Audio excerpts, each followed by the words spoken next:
they've had to result to shutting down the Wix as a whole. They've taken us off YouTube, they've taken us off Twitch. Now just the entire Wix platform is not working. So if there are some interruptions, we just bear with us. Well, this will be my uh, nauseatingly often reminder that you shouldn't be on Wix. You should be on WordPress, but not WordPress.com. You should be on self-hosted WordPress. Then you don't have to put up with any of this nonsense. Well, one of these days I will learn, Peter Duke. I have been looking into it since I've heard you and George talking about WordPress so much, but it's hard to switch once you made the decision. It really isn't. It's a mindset thing, I think. Once you have your own pirate ship, and you're no longer beholden to anybody else, and you see all of the advantages that are available, I think that you'll be pleasantly surprised. Well, we did actually. This is probably something we should. I mean, just to be specific, there is a difference between WordPress.com, which is a hosted WordPress implementation, and the open source version of WordPress that you put on your own server. So WordPress started out as this open source software, and about 10 or 12 years ago, they decided that they would start a software as a service business that they call WordPress.com, which created a huge amount of confusion, right? And part of the reason that it's confusing is when people say WordPress, they think, oh, I'm going to go to WordPress.com and I'm going to go set something up. And if you're at WordPress.com, you're in the wrong place. You want to go to WordPress.org. Yep. That's where I'm at right now. Yeah, because WordPress.org is where you can download the software and you can install it on whatever server you want. And there are literally thousands of places where you don't even have to download it. They will install it, and set it up, and turn it on for you. The Duke Report is running on a hosted situation like that. And the host that I picked, which I can talk to you about offline if you like, is I picked them because they are the least likely host to deplatform you. That is, I've had conversations with them.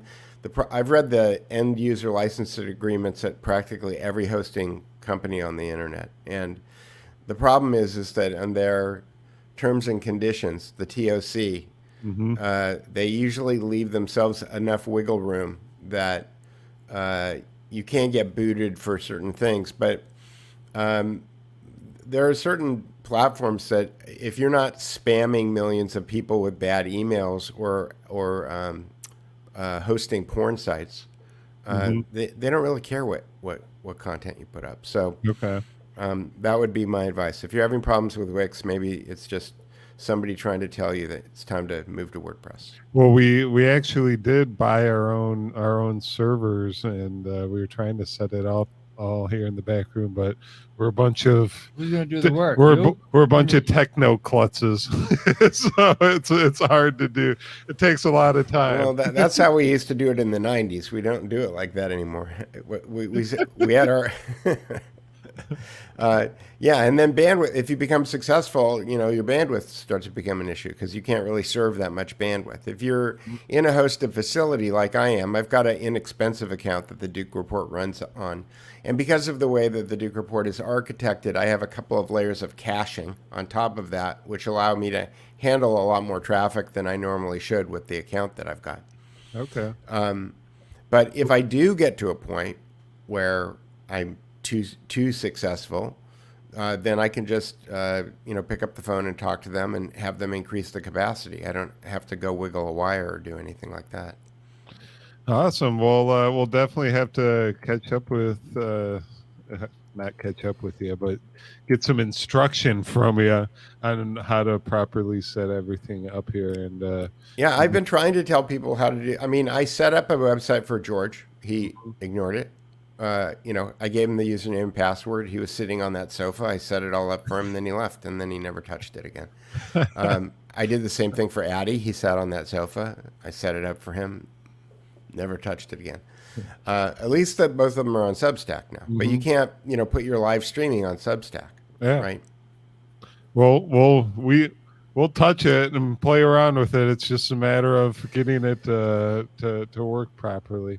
But let's switch gears here. You got some interesting stuff going on. The Duke Report. That's a great photo at the top of the Duke Report. It is a fantastic fantastic photo. It's Klaus Schwab in control of the American power grid. Yeah, this is a new outlet that we added today, which is if you click off the top there, the Organic Prepper, and the Organic Prepper has, I thought it was the Oregon Prepper for a second. I'm like, wait a second, who's in charge of this? Go ahead, Peter. Anyway, so if you read the story, you'll see that not unlike Cyber Polygon and Event 201, Kulacz has also been sponsoring power grid, off-grid power grid scenarios. And so the World Economic Forum is specializing in doing these similar kinds of situations. And I haven't actually had a chance to read this one completely yet.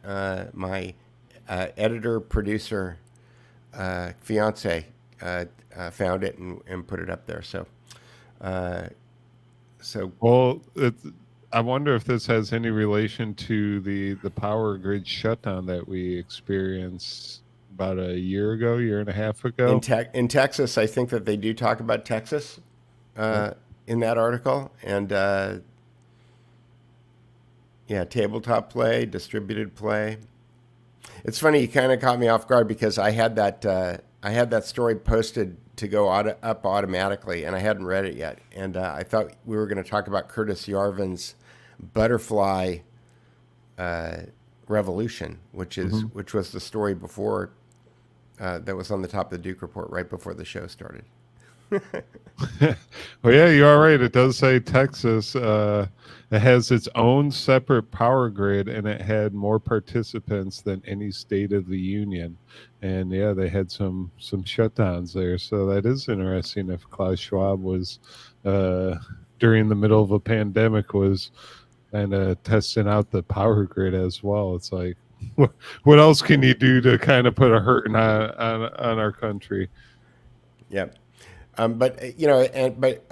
My inability to answer your question about that story just kind of shows what the power of the Duke Report is, which is that it's just always sucking stories out of the internet and putting them up there. So if you clicked on like last 10 stories, okay, which is right there below and then you go down to Curtis Yarvin, I believe. Curtis Yarvin. I remember Mencius Moldbug. The Mencius Moldbug. And you click on Butterfly Revolution. Now, he gives you, this is one of those things that I was talking to George and Addie about. Substack allows you to put up part of the content for free, and then the other part of the content is only available for subscribers. So basically, he gives you the whole introduction to this idea for free. And if you're a subscriber, you can read the whole article. Okay. But you can get a sense of what he's talking about in this, and that is that he kind of goes, he's a State Department kid. He actually understands how government really works, kind of real politic, as opposed to, the kind of media type of politics that we get on television. And he kind of breaks down the whole idea of what Trump would need to do if he got reelected in order to actually drain the swamp and in order to kind of fix the system. And because he's an insider and he understands all of the machinations, then it's pretty interesting. It's kind of an interesting concept. And what's particularly interesting to me right now with what's going on in the political space is that you've got, like, today's big news is like Elon Musk is trying to buy Twitter, right? Mm-hmm. But it's interesting because if you look at, there's a whole bunch of oligarchs, American oligarchs. Let's stop calling them tech billionaires. Let's just call them what they are. They're oligarchs, right? Mm-hmm. Elon Musk is trying to buy Twitter. You've got Mark Andreessen, who was the Horatio Alger story for Netscape, right? He was the college kid who, figured out how to build a browser and became a billionaire. He was the first internet billionaire, right? If you follow his Twitter, he's got all kinds of populist tweets going on right now. Jack Dorsey has been doing it for, I don't know, 2 or 3 months. And then there's a couple of other ones that I'm trying to think of off the top of my head. Anyway, you've got all of these billionaires. It seems like everybody knows that the system is collapsing, and whoever the next leader, whether or not it's the U.S. government or whatever replaces the U.S. government is going to be, it's going to be some kind of populist oligarch, right? So it seems like the oligarchs are doing everything they can right now to kind of position themselves. Trump is an oligarch too, by the way. He's a low-level oligarch, but he's an oligarch. And when so are you considered an oligarch technically? I think when you're above the law, when you have enough money to be above the law. That makes sense. It's So, not just yeah. Well, actually, some oligarchs don't have that much money of their own. They just they inherit or are given power. Usually Right. at The cutout oligarchs like Jeff Bezos and and arguably all of the people that I'm naming are cutout oligarchs. We don't know that they aren't just fronts for some kind of other money source, but it's interesting because Curtis Yarvin he's a neo-reactionary, meaning and his basic premise is that the constitutional experiment has failed. The American Republic is dissolving, and that if you want to look for kind of a solution that guarantees the most amount of liberty and personal freedom and lack of war, that looking at some kind of an oligarchy, or accepting the oligarchy that we have, and then trying to figure out how to work within the constraints of that reality, makes more sense than pretending that we have this functioning democratic republic that is based on law and order when it ignores some people who break the law and it punishes other people by making up crimes and throwing them in jail. You are right. We do sit here and we're like, how comes these people are never getting locked up? Why are they never in trouble? How comes I can go down the street and if I don't pay a couple tickets, I can be locked up? And they, like Wells Fargo is stealing millions of dollars from people, and we have bank bailouts and nothing happens to them. But right. Well, Joseph Stalin said, I think famously, that if a few people die, it's a tragedy, and if a few thousand people die, it's a statistic. That's unfortunate. Yeah, you're right. And so anyway, so Yarvin, getting back to Yarvin, so this is basically his plan. Now, I think that what's interesting is that, he's not a guy who has a lot of respect for Trump based on Trump's first 4 years. And there's a lot of things to be critical of Trump. I was a Trump fan. I had Red Hat. I bought into it. But, he didn't drain the swamp. He didn't pardon Julian Assange or Edward Snowden.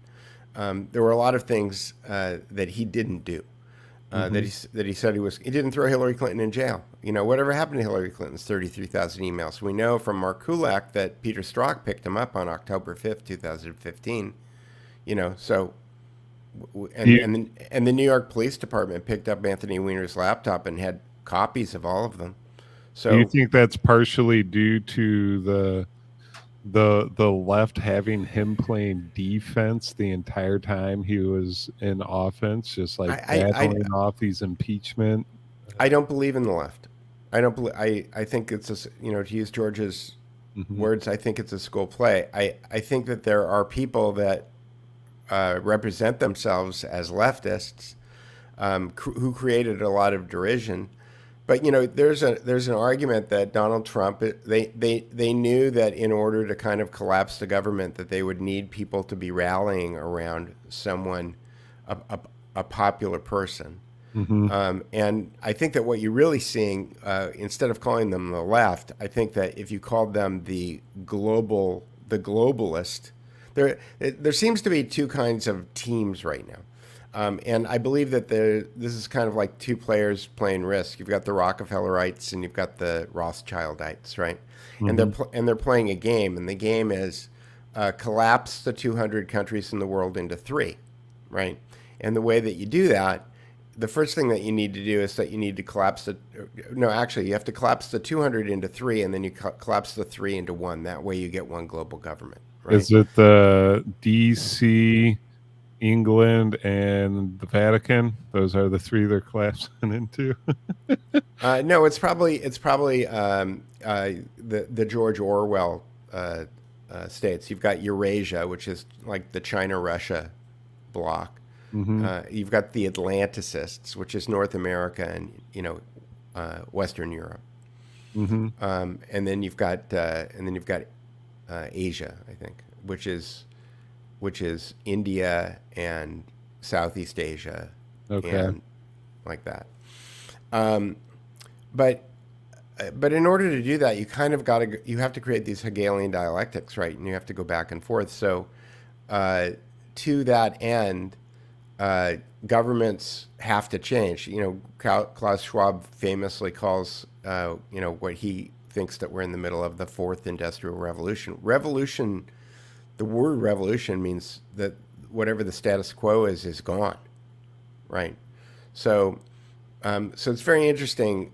The way that I kind of look at it is that it seems like, at least in the United States, in order to control the government of the United States of America, it seems like it's lining up with, like, there's the Klaus Schwab, Bill Gates side, right?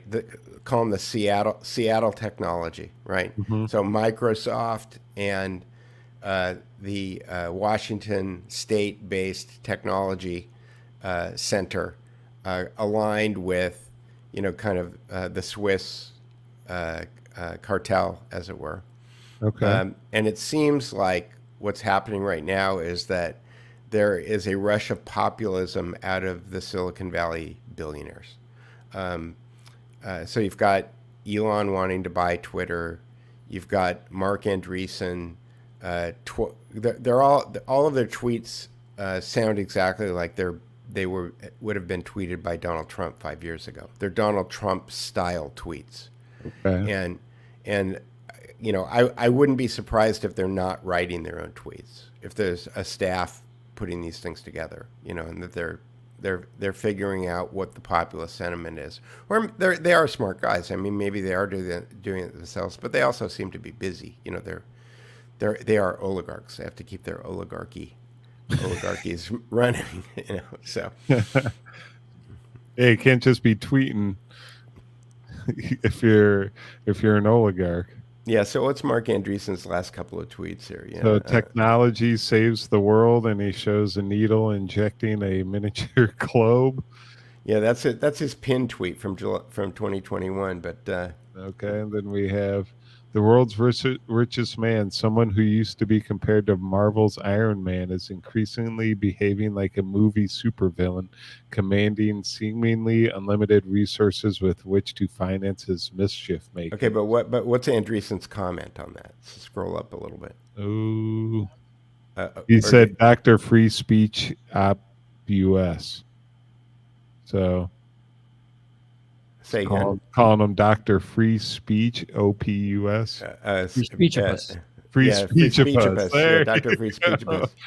Yeah, so you've got but look at the scroll down for a second though. But if you think of this tweet, if you think, okay, so the dynamic is nationalism versus globalism, right? Mm-hmm. And populism, when you have a failed state, then the natural force that rises up in order to take control of the state is populism, right? It's kind of this bottom up thing.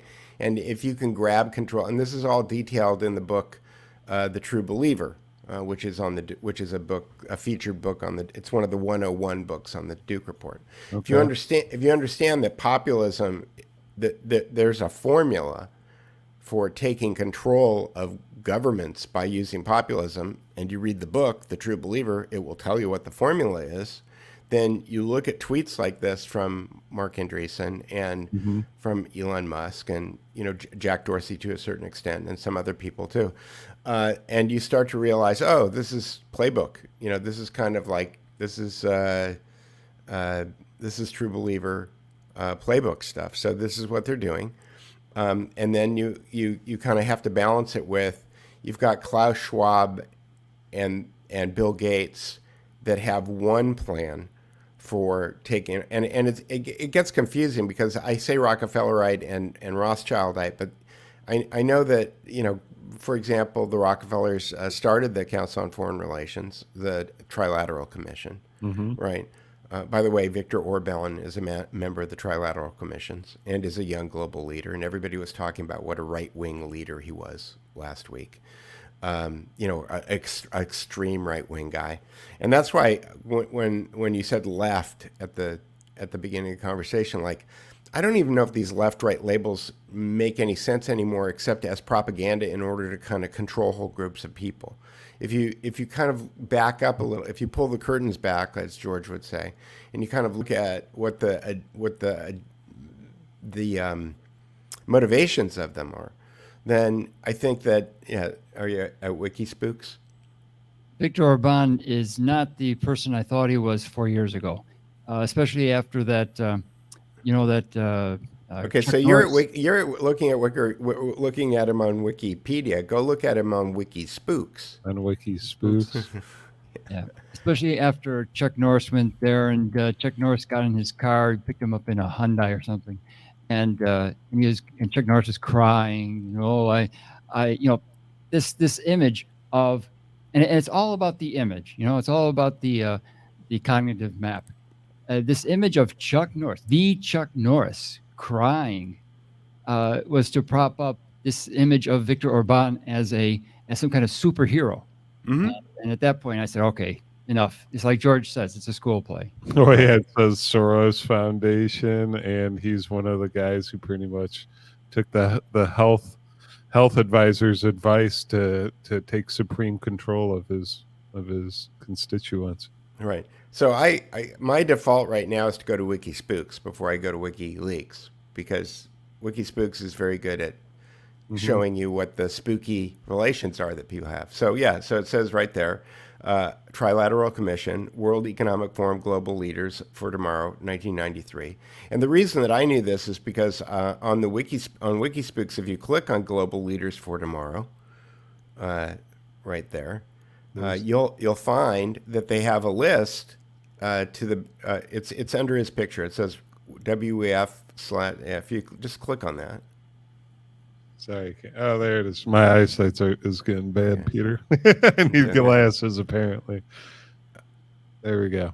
So, if you scroll down a little bit, you'll see that they link to every year, and you can download the lists of every year, and they have selected examples, like Richard Branson of Virgin is a global leader of tomorrow, and Bono's been Bill Gates, John Huntsman.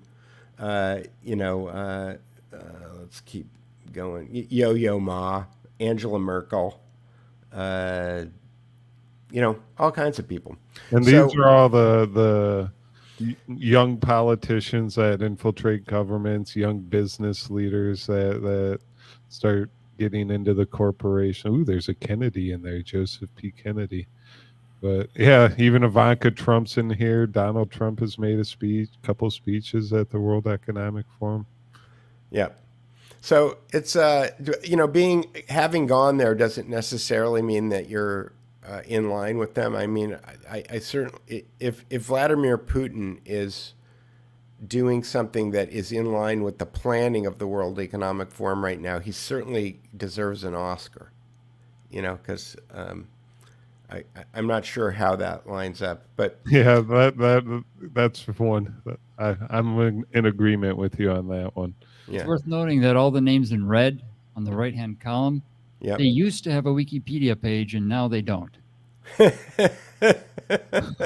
No, seriously.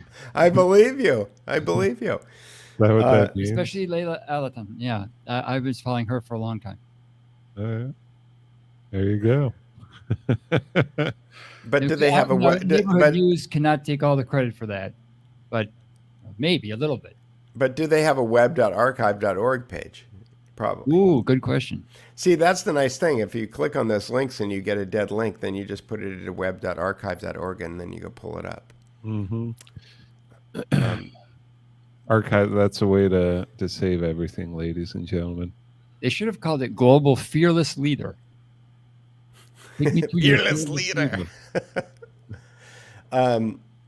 Fearless Leader is Rocky and Bullwinkle, right? Right. Yes. That's that's a boomer Boris and Natasha reference. A cartoon that we all watched when we were children. So anyway, Natasha was a Russian, wasn't she? Yeah. She always say, "Take me to your fearless leader." Okay, I got you now.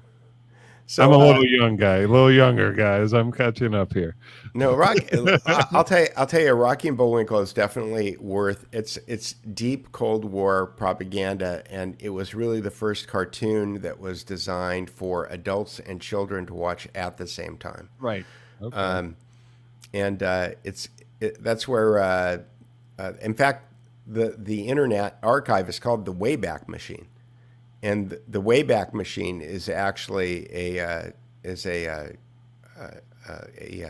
Rocky and Bullwinkle had another show, which was Sherman and who was the dog?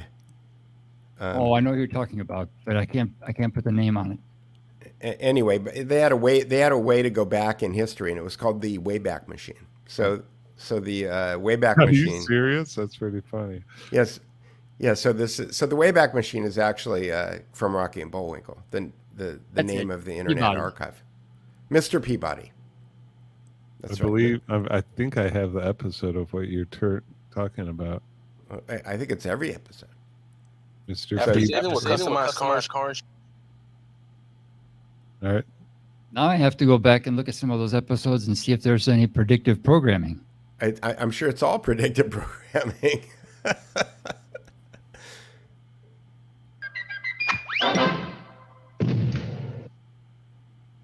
Hello again, Peabody here. Gee, Mr. Peabody, democracy.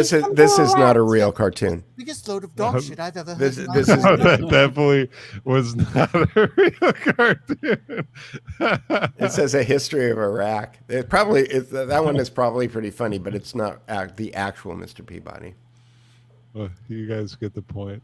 Right. Yeah. I don't want to click on any other ones that aren't the real cartoon. I'd like to go back to Andreessen's comment on Musk as Mr. Free Speechopolis, because that's a double jab at Elon when he had his cameo appearance in Iron Man 3 or 4. Do you remember that, Peter? No, because I don't watch comic book movies. But I was thinking as I was in the shower thinking about it today. Elon Musk buying Twitter is the exact opposite thing that should happen in a free republic. Twitter should be a publicly regulated utility. Mm-hmm. The opposite of that. This is like JP Morgan. This is like John D. Rockefeller saying, or the U.S. government. Saying to Rockefeller or J.P. Morgan, you can buy all the railroads, right? Or you can buy all of the oil companies. It's like, I don't want to get in trouble for regulating it anymore. There's too much corruption. No, but no, yeah, here you go. No, but this is monopoly capitalism, right? Yeah. Like Elon Musk going in and taking Twitter, because what he's talking about doing is taking it private, right? He's talking about paying $41 billion in cash and buying all the stock and just owning it. Well, I worked at Virgin, for 5 years, which was a private company. And the thing is about working at a private company is that nobody knows what you're doing. You don't have any kind of, when you take a company public, there's all kinds of oversight, right? Mm-hmm. When you've got as long as you have kind of a pretty good relationship with the people that you're paying taxes to, you could do whatever you want when you've got a privately held company. And that winds up becoming an issue. So instead of Twitter becoming a public utility, which is what publicly regulated utility, which it is, it's going to become a privately held monopoly. Like that, that's not good. That's not going to be good. I mean, we're going to be completely dependent on the good graces of Elon Musk. Elon Musk at that point becomes a kingmaker. Dave, the guy from Barstool Sports, was talking about, what a great win it's going to be for the investors because he's paying, I don't know, 35% over asking or something for the shares. No, it means that he's going to be able to do whatever he wants with Twitter, and nobody's going to be able to tell him otherwise. Meaning that if he wants to make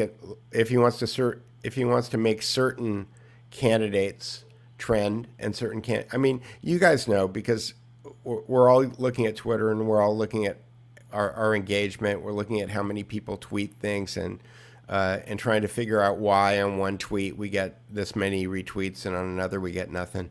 And that's all being driven by algorithms. Well, if you've got in a publicly regulated utility, you might have some kind of visibility into those things. In a privately held monopoly, you're going to get bupkis, Well, so hasn't that kind of been what's going on already with Twitter, though, with the banning of Trump and kind of flashing people? Right, but eliminate. Yeah, but now eliminate any of the any of the leverage outside of Section 230 that they had. And this is another. I'm glad that you brought it up. This is another big criticism that I have of Trump. So one of the things that Barack Obama was very criticized for, that he did right at the end of his presidency, as he was walking out the door, is that he made the FCC in charge of the internet in the United States. So all internet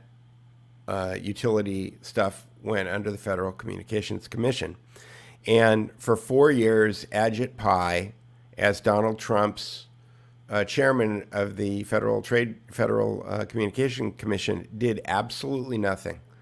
And the reality is that if you read Section 230, what it says is that platforms cannot be held responsible for the content that's on their platform. So if they're acting as a platform and not as a publisher, they cannot be held responsible.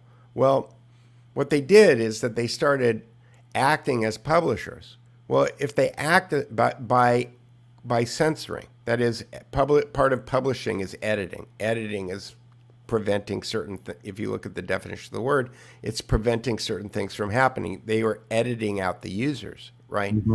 As soon as they started becoming a content provider instead of being a platform, their Section 230 immunity is gone, okay? The only thing that would be required for the FCC to stand on the necks of these social media companies is to say, if you're going to act like a publisher, you lose your Section 230 immunity. Yeah. You lose it. That's a letter, okay? Congress doesn't have to pass anything.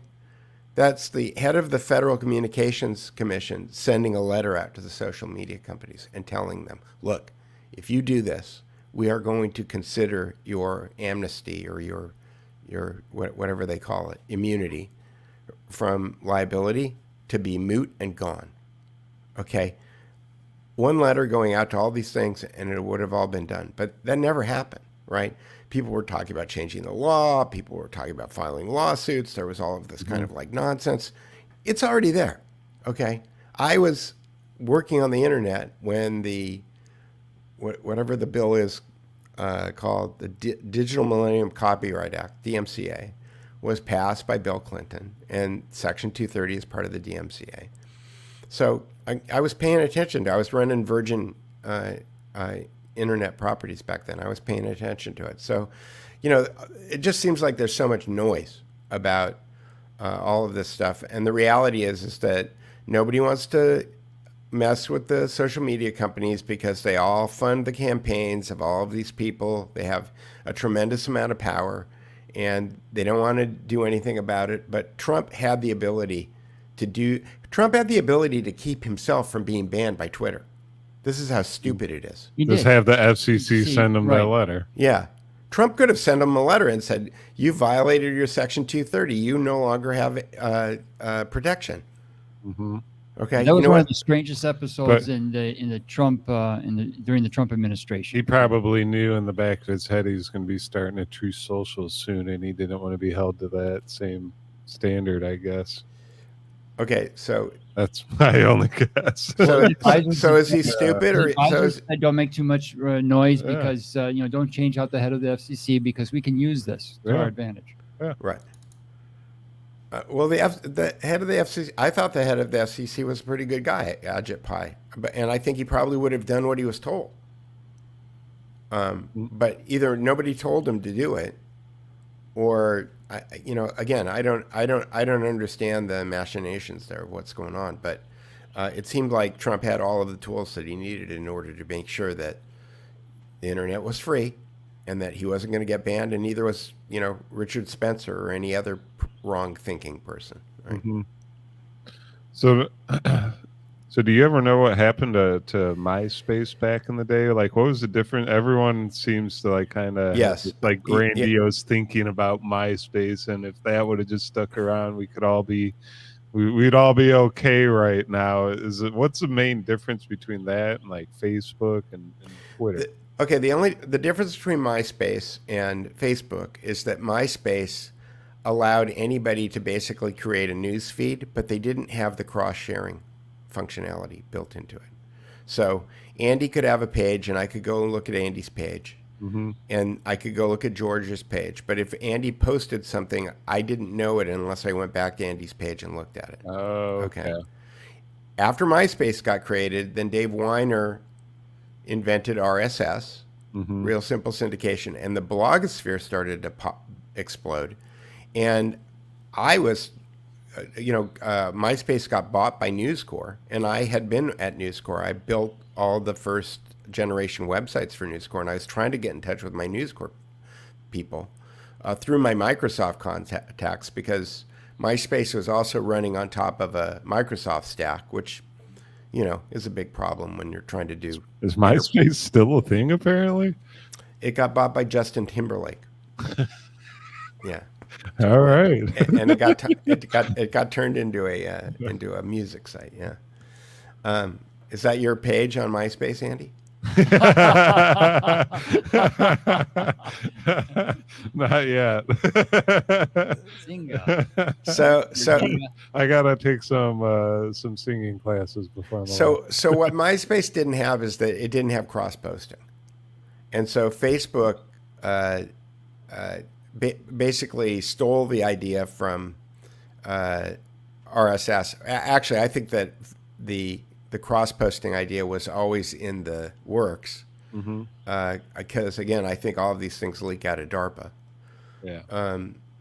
And that Dave Weiner kind of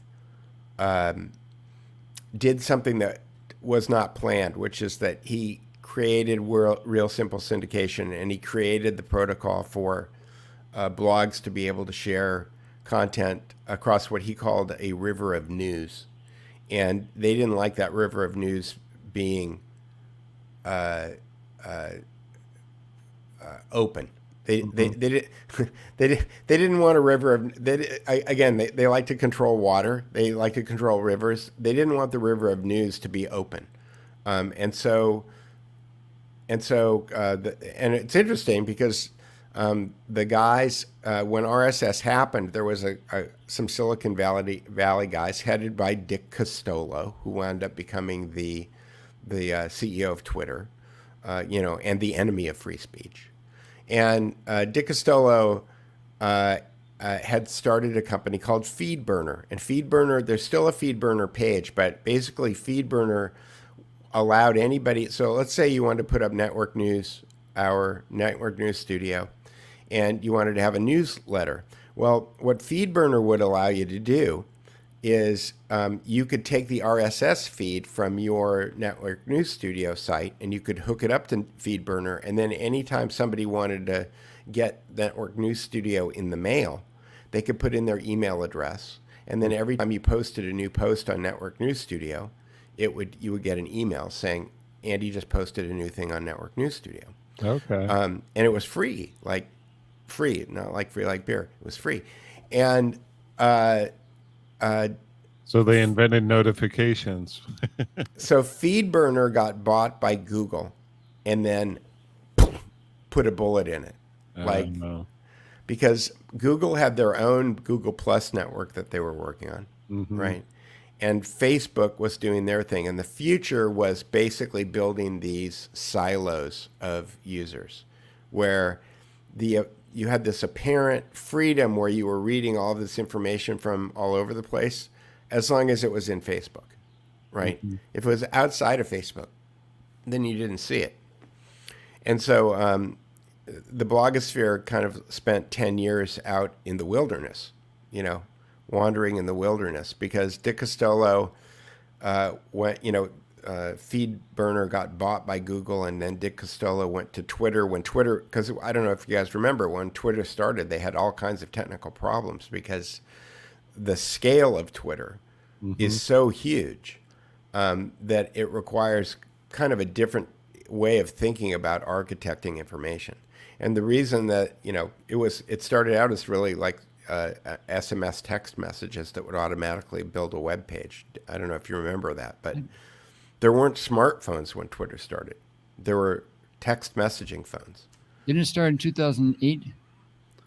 So Twitter used text messages at first? That's the way that you would tweet, and the reason it was 160 characters is because that was like the limit of text messages. Oh, really? I did not know that. Yeah, and you could send a text message from your phone, and it would show up on this web page as a tweet. That was beautiful. That's like one of those stories of like, our roads are this wide because the Roman carriage was this wide back in the day, and blah blah blah. It's like the Twitter text message was based off a limited cell phone text. So so Costolo went to Google bought FeedBurner. I'm not sure how long if he had an earn out or if he had to stick around, but eventually he wound up at Twitter. And so there was this brain drain from the blogosphere. So all of the people who are doing all of the great kind of open source sharing information stuff all got hired by these big companies to go work on their silos, right? And that kind of like, again, the technology was still there, but because it's open, it hasn't gone away. And what's interesting about WordPress specifically, WordPress wound up becoming the 800-pound gorilla in the blogosphere or blog. Eventually, it stopped being a blog and it started being a content management system, what they call a CMS. And it is the most popular CMS in the world. I think that if you look at, you can Google someplace and you can find out what the percentage of websites on the internet that are running on WordPress, and it's some huge percentage. Okay. So there are more websites running on WordPress than any other platform, but it's not WordPress.com. WordPress.org. It's WordPress software. So it's a combination of WordPress.com and all of the other WordPresses that are out there in the world. And because of, and it's interesting because I got involved, the main reason the Duke Report exists is because a year and a half ago, the conservative treehouse got deplatformed by WordPress.com. So WordPress.com said, we don't want you on our platform anymore. And if you go onto the conservativetreehouse.com, you can read all about it. But basically, they had to get off of the WordPress.com platform, and they got in touch with me, and I told them it was good news because it was completely portable. That is, we could take their website that was on WordPress.com, and we could just move it onto a self-hosted WordPress, and they'd be in charge of their own pirate ship. Everything would be the same. So it took a few weeks to do it. There was some growing pains and stuff, but the Conservative Treehouse, every piece of content that was on the Conservative Treehouse before WordPress.com is there now, and so at that point I started trying to really kind of convince people that because the Conservative Treehouse gets a huge amount of traffic. They get between 250 and 750,000. They average between 250 and 750,000 page views a day. All right, it is a in That's more than CNN Plus. A lot more. They're an 800-pound gorilla, and the main thing that drives this website is the comments. You know, every story's got a comment. They do this open thread thing every night. They do, presidential politics open threads every night. Those things get huge amounts of traffic, engagement. People. I've actually found a lot of, not a lot of, but some research I do. You find the article, and within the comments section, it's specifically conservative treehouse. You find a lot of doozies, and the people in there, they can lead you down some good roads. Well, Sundance over at the conservative treehouse, he's like George, only he writes. Instead of doing videos, he writes everything down, and he does amazing research. And I discovered him with the George Zimmerman case, because he was the only one who actually went and read all of the documents and then looked at the maps and timed everything out. And if you look for the George Zimmerman documents on the conservative treehouse, he did. Once you read all of the stuff on the treehouse, you were pretty confident that unless politics got involved, that George Zimmerman was going to be found not guilty. And he was like the only one, Anyway, so the treehouse runs off of WordPress. They're self-hosted, and so I worked for about a year after I did that website, trying to get other people to link to each other's sites. And everybody all told me that they thought it was a great idea, but they didn't have time to do it, or they didn't want to do it, or they were too busy to do it. So report was born. So about 7 weeks ago, I got too frustrated, and I said, I'm just going to build something that's like the Drudge Report that just pulls them all together. And that's how the Duke Report was. If you want something done, it's best to do it yourself, right, Peter? Exactly. And so so what are the stories that we got on the top today? So I what I was did, looking at one specifically, if you wanted to talk about it now. By Eddie Ads, the Georgia governor, Kemp, and his election integrity bill. Let's pull that up. So Addie's newsletter. And the great Amber Connor was talking about Bill 89. I don't know if it was blocked at the last minute. So that's so what's Bill 89 exactly? Well, it's he wanted to make sure that the process for guaranteeing that there was no physical tampering would be much more robust. And for some reason, he got a lot of pushback, especially from the Dems, on this process. They said it needed a lot of tweaking. I mean, the bill needed a lot of tweaking. And I thought it was going to pass anyway, and apparently it didn't. Stacey Abrams was probably the one doing the tweaking over there. Probably. Any comment on that one, Peter? Well, there's a lot of noise about Georgia and voting. There's some people that have been going around talking about how they have evidence on the voter mules, and I've been watching this story for a long time, and it's one of the.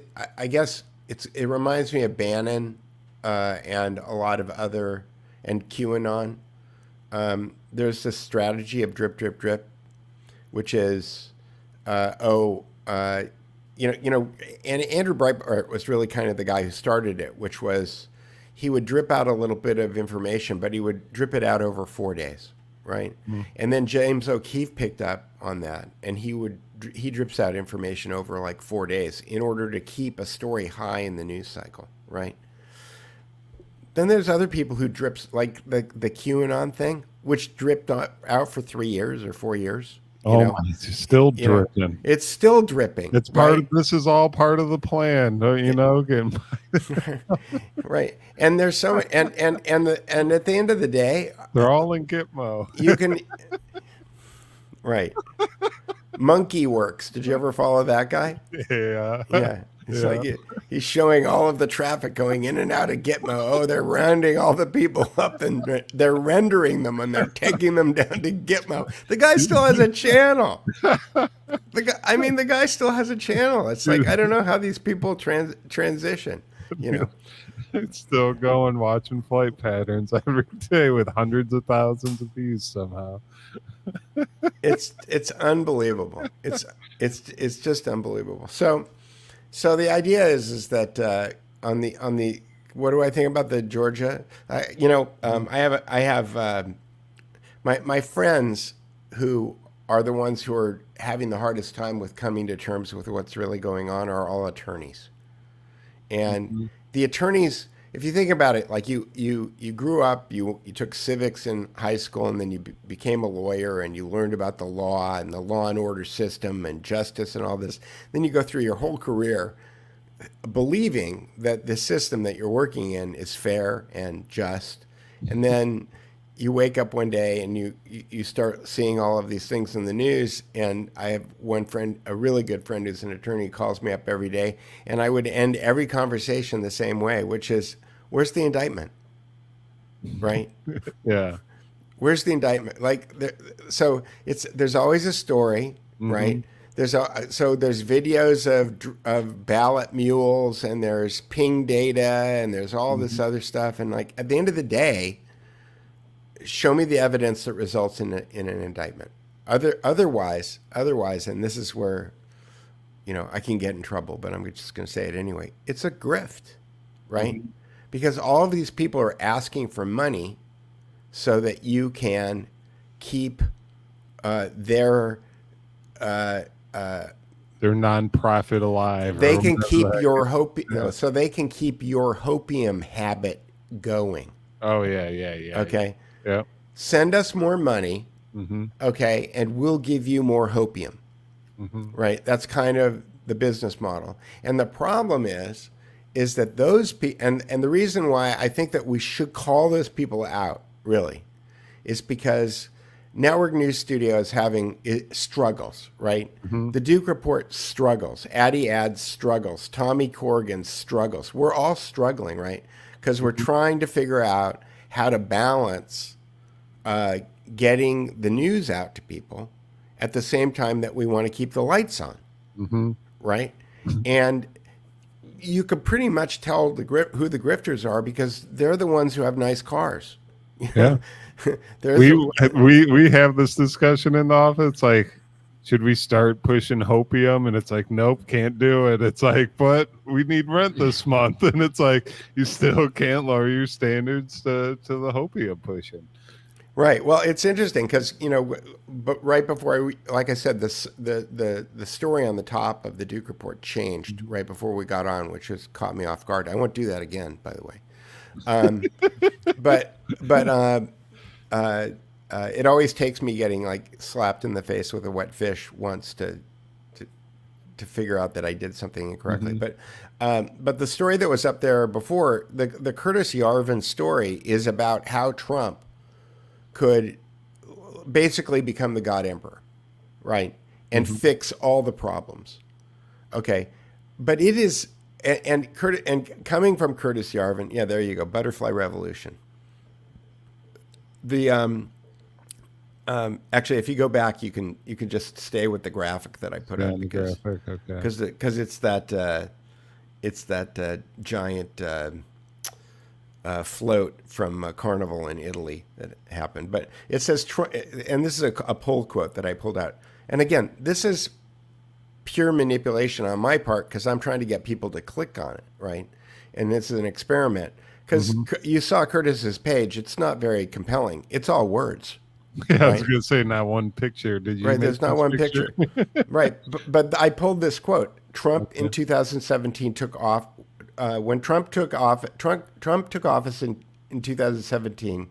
Trump in 2017 took office. He took about 0.01% of power. If Trump in 2025 wants to have more than 0.001% of power, his enemies have gotten stronger too. The only way he can do it is to take 100%. to take it all at once, completely legally. Now, I want to believe that Donald Trump has the wherewithal to be able to do that. In 2015, I certainly believed that he did based on the words that he was using. But unless he brings Curtis Yarvin and Elon Musk and Mark Andreessen and Peter Thiel, that Peter Thiel was the other oligarch who's making populist comments that I couldn't remember earlier. If he doesn't bring those guys in with him and roll his sleeves up and blow everyone in the Council on Foreign Relations out of the government, blow every Bilderberger, blow every World Economic Forum person out. I mean, you know, I have to go read the details on the rest of Curtis's article, but you know, I think that the Council on Foreign Relations should be an enemy combatant. You know, and the Atlantic Council. And the Atlantic Council. At this point in time, we're figuring out that's where all the people who want to be these global elitists, that's when they get into the Senate, that's like the first step they take. If you want to move up the ladder, you got to get right. Everybody goes Tulsi, Tulsi, Tulsi. No, Council on Foreign Relations, Tulsi. You know. Well, talk about World Economic Forum. She's a young global leader herself. Yep, her and Dan Crenshaw. Yeah. You know? I didn't know Eye Patch was in there. Oh yeah. He's one of them. Yeah. He always seemed like one of those like, this is something's too good to be true with this. Wiki spooks. I should put Wiki spooks on the Duke Report search engine list. Definitely put some Wiki spooks on the search engine. That would be great. So you're saying that Trump needs to team up with these I'm going to call them technogarks from now on.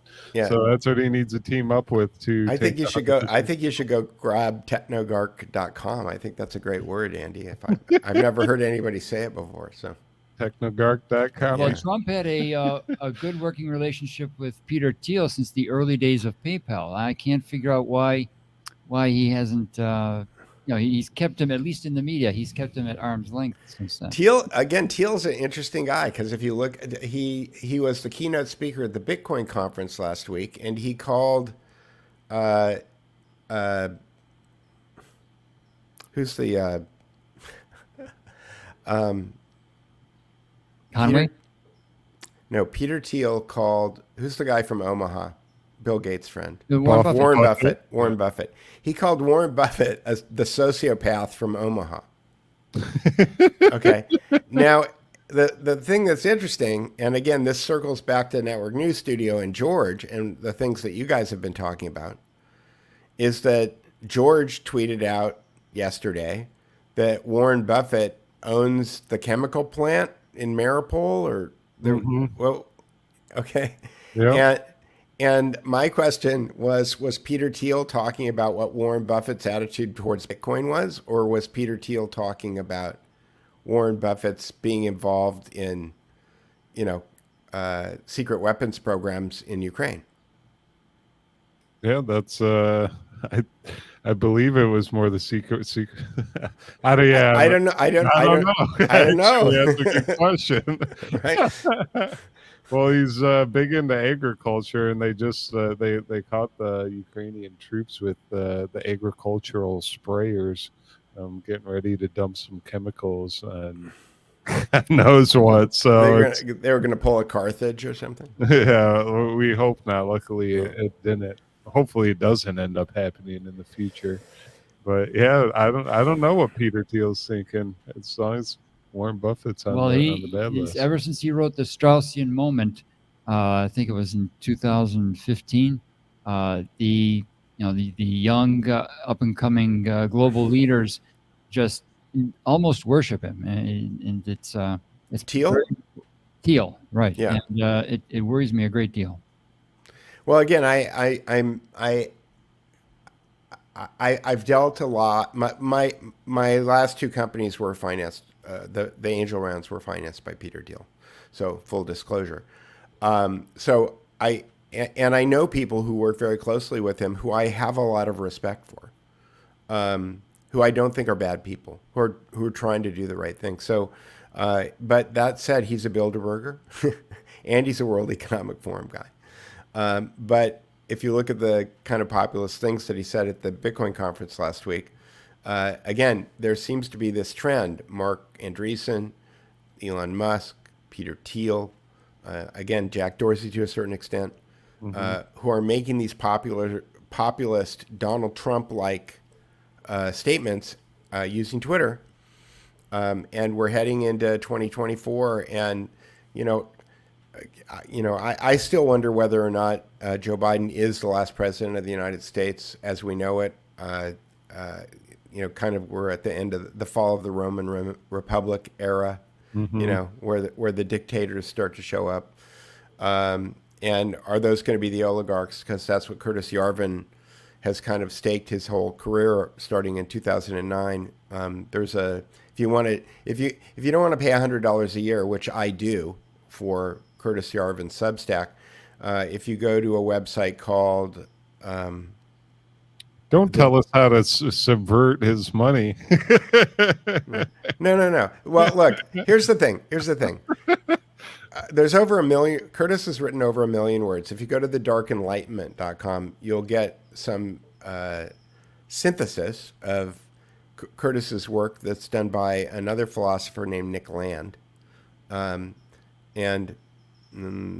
not it. Is this it? Darkenlightenment.com? No, just Google The Dark Enlightenment. Okay. And you'll kind of get. So basically, his premise is reactionary, meaning he starts out with a premise, which is, what if the assumptions, the reason, the Constitution, the Bill of Rights, the Declaration of Independence all come out of the age of reason, and his starting thesis is like, what if the assumptions that the age of reason was making were incorrect? And the one that got him in the most trouble was like, what if all men are created equal is not true, right? Because obviously that's like a lightning rod question to ask. But if you click on Moldbug's Gentle Introduction, this is the thesis of all of his 1 million words of work. And if people want to dig into it, they don't want to spend $100 a year. But I spent $100 a year because I didn't read 1 million words, but I read enough of it that I kind of understand where he's coming from. And again, it's eye-awakening, because when you start to go down this rabbit hole, what happens is that you start questioning everything, right? When you start looking at the United States government as if it's a very evil Santa Claus, right? That has nuclear weapons and kills people. And I mean, somebody, I've told this story before, but somebody was trying to get me to work for the government a few months back, maybe a couple of years ago. And I said, which government? And they said, the only one that counts. And I said, which one is that? And they said, the one that can take your stuff or kick your door down. And you want me to go work for those guys? Right. Because you can either work for those guys and then they won't take your stuff and kick your door down, or if you don't work with them, then there's no promises, right? That's true. So Peter, before I ask my next question, so you're saying you took the job, Peter? I didn't. Look, I'm still living in a 460 square foot apartment. Okay. When I moved, is just a room in your mansion. We know it, Peter. Yeah. When I moved to a 3-bedroom house and I've got a Range Rover in the driveway, then you could start to question me. Okay, that'll be Neighborhood News Studio, California. Yeah. Right. Before I ask my next question, I've got to ask you about how accurate is at 300 yards. How accurate is that pitchfork? It's not as accurate isn't it? Or it's not as accurate as my BLR. My 308 BLR. I can ding a 12-inch piece of steel with my 308 BLR at 300 yards. What is it going to take for this? Should be the pitchfork moment. We've seen not break it. The Gilets jaunes, yellow vest in France. everyone in Europe wants to know, when are the Americans, especially Californians, going to pick up the pitchforks and go in the state capitol and our nation's capital and do We're- something? When Yeah, they I move don't- back from I- Texas. Let me rephrase the question. What is the electronic equivalent? Today's equivalent? No. I think no. There's a reason why it's there, and that's because I always want to remind myself that there needs to be a physical kinetic reaction at some point. Okay, I'm not calling for violence in any way, shape, or form, but I was sitting on the back of the Washington Monument with my daughter. I'm sorry, the Lincoln Memorial. And I was looking across the bridge that comes over from Arlington Cemetery that goes right to the back of the Lincoln Memorial. And I was sitting there thinking, when the revolution comes, it's going to come over this bridge. And I thought that the Capitol Police, or whoever it is that's in charge of defending the Capitol from the crowd, and I thought that they'd come over the bridge because guns are legal in Virginia. And then I thought, if people come over that bridge with guns, it's going to be bad. People are going to get mowed down. It's going to be a war, right? Mm-hmm. So I started thinking, what is a symbol that we mean business, right? But isn't going to wind up with a ballistic response, right? And I thought pitchforks. But at that moment in time, which was, I don't know, it was probably 2014 or 2013 or something, I was thinking, well, the people who are against liberty think that any firearm that's black is more dangerous than another firearm. So maybe if they were pitchforks, they had to be assault pitchforks. They had to be black pitchforks. Assault pitchforks. And to really make sure that people understood that it was an assault pitchfork, it needed a quad rail and a sight on it. And I think I think that one has a laser too. So I can't hit anybody at 300 yards, but I can be sure that I'm going to hit them in the middle of their sternum if I just follow the red dot. Is 300 yards about the size of your front lawn of your mansion? Is that why? Well, it's about it's how you practice. It's 300 yards from my front lawn to the bluff. At the end of my street, it ends with a cliff that overlooks the Pacific Ocean. Awesome. Yeah. So, do you think Elon Musk, if he ever gets to buy out Twitter fully, he should change the Twitter logo to a blacked out pitchfork with a laser sight? I'd let him have it. Yeah. Well, there you have it, ladies and gentlemen. Well, you still didn't answer my question. What is the digital equivalent of a pitchfork? Because George wants to know. George is desperate to understand, how do we fight this in the digital realm? Well, we fight it by doing what we're doing, which is that the first thing. Okay, I'll answer your question. The issue that we've got, okay, is that it's kind of like melting an iceberg, what we're doing. The researchers are the people who are uncovering. I mean, Richard Grove, I had him on my show a couple of weeks ago. Richard Grove and Derek Brose and Christian, who's the guy who does Last American Vagabond? I know what you're talking about. These are guys who have done Jason Burmis, okay? Not that Richard Grove. Oop.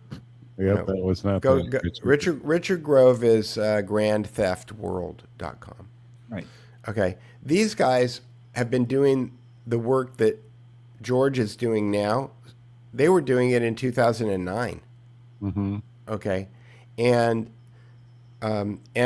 so when you discover these guys and you find out, I mean, he started a podcast called Peace Revolution in 2009 that's got 96 episodes that deep dives on there's all kinds of overlaps. Yeah, if you click on the Freedom Vault there's a 5-hour interview with John Taylor Gatto, who's who won Teacher of the Year in New York and thinks that the entire education system was a scam. and he does a great job of kind of doing this kind of baseline revelation of research. Well, this was in 2009. Now we're in 2022. So, I didn't start being curious about any of this stuff until 2010. I didn't really start to get a grip on what was happening until 2018. Mm-hmm. And it wasn't until January 6th when I was standing there on the steps of the Capitol going, this thing is fake, right?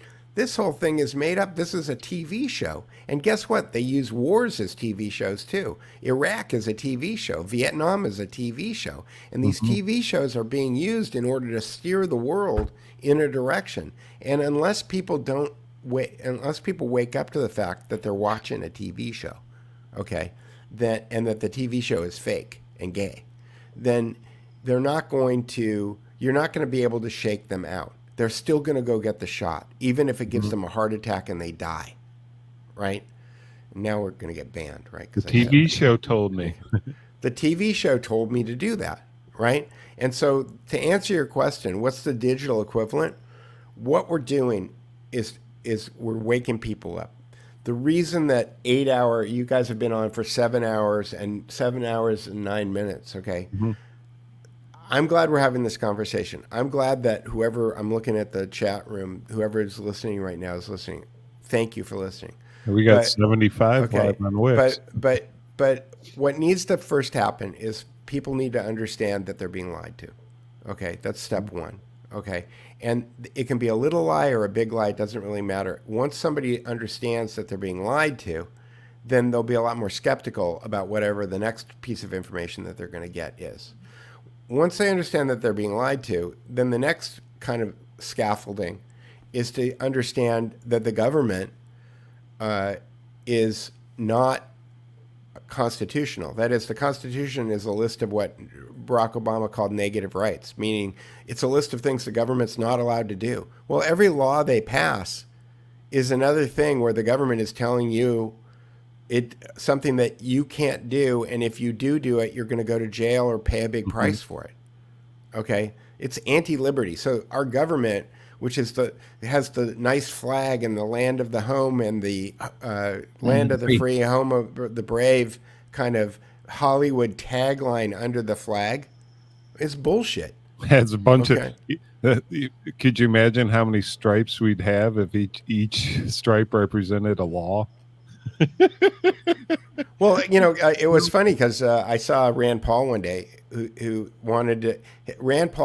Somebody asked Rand Paul if he wanted to fix the government, what would he do? And he said that the entire total number of words in the Declaration of Independence, the Constitution, and the Bill of Rights is about 4,000 words.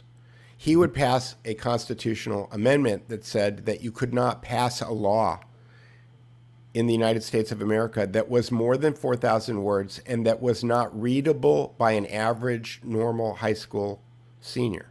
That's great. You don't need a law degree to read it. Yeah, right. That does make sense. And he said that if we did that and we got rid of all of the laws that didn't meet that criteria, which meant basically all of them, right? Which meant you had to rewrite everything. That would be a giant step towards having a functioning government. Mm-hmm. The other thing too, though, is that whether or not Joe Biden actually got the $81 million votes because they, through jiggery pokery, they changed the mail-in voting and did all that other stuff. Regardless of whether or not you think voter fraud or fixing elections is real. I mean, I think it's real, but I also think both sides do it. The fact that the media is completely controlled and that channels like this have to struggle in order I'm still trying to answer your question. That channels like this are struggling to actually get people to wake up to the fact that what they're seeing is not actually what's really going on. Mm-hmm. That becomes the issue, which is why I think RSS, again, is really, you want to know what the secret is? The secret's RSS. Get your website on, get your communication plan, okay, in line with what people will consume, okay, and put it in a way that they can consume it wherever they are, okay. which is why I'm such a zealot when I'm talking about self-hosted WordPress and I'm talking about RSS, because I can pull the content in. Again, I pull my hair out with Darren Beatty and his website. I pull my hair out with Catherine Austin Fitz. NeighborhoodNewsStudio.com. And NeighborhoodNewsStudio.com, because I can't pull any of your stuff in. I'm not going to pull a 7-hour and 13-minute Yeah, video. we're updating that. Yeah. So there it is. I think that the solution is, you asked me a question. What's the digital version of Pitchfork? It's bite-sized media that hits the audience where they are. Mm-hmm. Right. That's got to be our target. We got to take down those hopium peddlers while we're at it, and let our audience know which ones are just in it for the cash grab at this point, and they're not in it for patriotism and freedom. Right. I mean, when I showed you so I did two graphics. I did a graphic of Curtis Yarvin with that same quote, and then producer Carey said, that picture of that float is of Trump being the God Emperor is really good, and I thought, I should have used that. And the funny thing is that I run the site, so normally, like when you put a graphic up for a story, you don't change it, right? Mm-hmm. Well, I changed it. I just changed it because it's my site, it's my pirate ship. Ahoy, matey! and I thought this one would appear. I thought this one would appeal more because if you look at my website, I'm very neutral on Trump. Okay, like I'm not. I was a Trump fanboy. Okay, I find a lot of things to criticize Trump about. For all I know, he wasn't. He was doing business with Russians, but not Putin. Russian gangsters. You see Jared Kushner. Jared Kushner got a nice $2 billion deal from the Saudis recently as well. I mean, Kolomoisky he's a Ukrainian gangster, but he could fall under that Russian gangster kind of. Oh yeah. Moniker, right? 100%. So anyway, I changed the graphic because I thought, well, people who know who Curtis Yarvin is and appreciate Peter Duke's fine Vanity Fair level photography will think that Curtis Yarvin picture is really important. But I think a lot more people will click on it if I put Trump as emperor. Mm-hmm. The God Emperor. God Emperor. The God Emperor, right? Yeah. Well, Peter Duke, that our show technically ended 20 minutes ago, but it was going on so good. So you were making some great points. We let it wander a little bit. So we appreciate you taking a little bit extra time out of your day as well to showcase your thoughts and your research to the Neighborhood News audience. And well, full disclosure, I'm just trying to get people to go and bookmark the Duke Report and to use it as a resource. And like I said, if you guys had content that I could link that made sense, it would be there. Good point. We'll talk about it tomorrow morning. Our blogs we got people that we're going to start writing blogs ourselves. So, I mean, I was writing the first blog, if that tells you how disastrous it was. But. I mean, I was talking to Dave. Dave Underdown is posting all of this great content on Twitter, and those should probably be blog posts. Those 100, he'd be a world famous journalist, deep state journalist, if those were blog posts. Right. So. And he could, and if they were blog posts, if he was using Twitter, for example, he could cross link all the names. Yeah. Right. So when there's a name, you could click on a name, and then every article that he's written would cross reference like Wikipedia or something like that. Like, yeah, there's a lot of function. WordPress. What's the digital pitchfork? The digital pitchfork is self-hosted WordPress. Self-hosted. I like that. Oh, with WordPress, instead of having the one little spike in the middle, you got the pitchfork. Where it maybe that's your logo. It's like it's a 3-pronged pitchfork instead of a W. Right. There you go. Well, ladies and gentlemen, go to the Duke Report. I just shared it in the chat. Make sure you bookmark it along with NeighborhoodNewsStudio.com. It's a wonderful website that just, like you said, plucks the RSS feeds and showcase you all the research that's being done around the planet that's trying to uncover the deep state's dark hand and controlling society. So thank you once again, Peter, for joining us, and we will see you next Tuesday at 5 p.m. once again. And just to let you guys know, Peter Duke Photo on Twitter. We've done a lot of Twitter talk today. That's how you follow Peter on Twitter. Yep, and the Peter Duke Photo is my shit posting, where I don't have any problem calling people out about stuff. The Duke Report News. It's Duke Report News is the handle for. No, it's the Duke Report on Twitter. We just post the stories that are on the Duke Report. So you don't go if you click on the Peter Duke Photo, it takes you to the Duke Report. The Duke Report will take you to the article. If you are on the Duke Report Twitter feed, it just takes you straight to the stories. I love your instructions. Make sure to follow. I wasn't following. I was like, sure thing, boss. I stole that from somebody else. I thought it was a great idea. So That's great. 100% works. My drone of a brain just went click. So keep up the good work, Peter. The Duke Report on Twitter and thedukereport.com. Follow Peter Duke and all the great research he does. And don't forget the Reality OS on YouTube. I don't do that much research, but I research the researchers.